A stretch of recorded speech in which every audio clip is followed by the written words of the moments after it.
Is it difficult to add hyperlinks to your blog posts?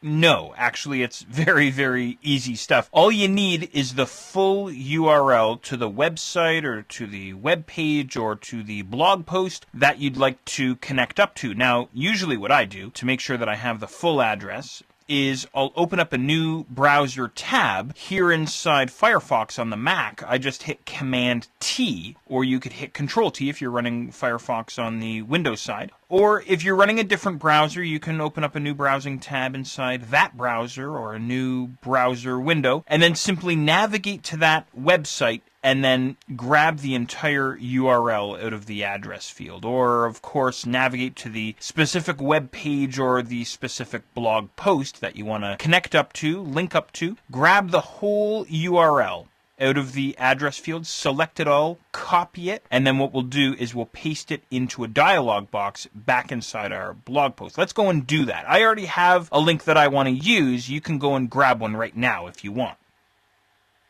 Okay, so here's what I'm going to do. I'm going to close out of this browser tab, and inside my blog's backend, the admin backend, I'm just going to scroll down to the bottom of my post, and I'll click at the very end just after "We'd love to hear what you have to say," and I'm going to hit enter, and then what I'll do is I'll type in, and you can always visit our main website.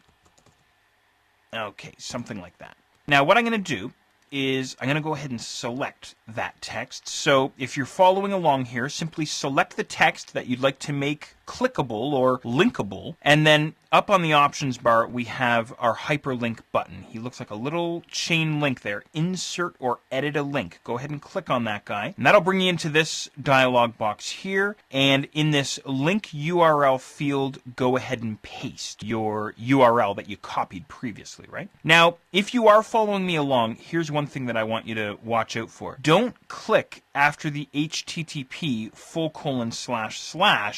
and then paste, because what you'll get is you'll get two sets of the HTTP. You would get http:// http:// because you copied that out of the address bar, right? If you selected everything out of that address bar up at the top, right? So just make sure that you don't have two sets of the HTTP. If I've copied an address out of the address bar inside my web browser, usually what I do is I just select this in here and make sure to get rid of it, and then I paste, right?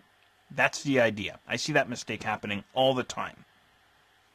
Okay, now the URL that I'm going to connect up to is http://. And by the way, you have to put in the http://. That's why this dialog box put it in there for us by default. In any regard, I'm just going to hook up to the VTC website, vtc.com. Okay, great. So that's exactly how your URL, your address, should look. Yours might be a little bit longer than mine, but that's okay. And then below that we have target. Now the default is not set, but what the target is where we want this link to open up in. So open the link in the same web browser window or open the link inside a new browser window. Well, I'm going to go with open link in a new window. We can give this guy a title if we want. You can add in a title if you want. And then we also have a class dropdown. Now this gets into some CSS here, which I'm not going to delve into right now. I'm just going to kind of keep it nice and simple here at this point. And then go ahead and click on insert.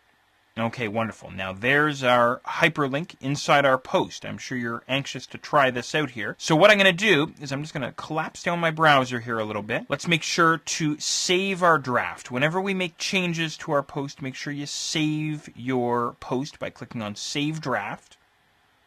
And then what I'll do is I'll click on the preview button there over in the top right corner. Okay, there's our draft post. Again, it's not a live post. And there's our hyperlink right there. Again, the formatting of our hyperlink, the red there that we see and the underline appearing only when we move our mouse over top of the hyperlink, that's all being determined by the theme that's controlling our blog right now and the CSS that's controlling our blog. Go ahead and click on your link. And because I said that I wanted my link to open up inside a new browser window, I get the VTC website opening up inside a new browser tab with the preview of my blog post still open in that original browser window. That's the idea there. So again, that's that target effect happening there. Okay, great. Now we've set up a hyperlink. How about editing a hyperlink?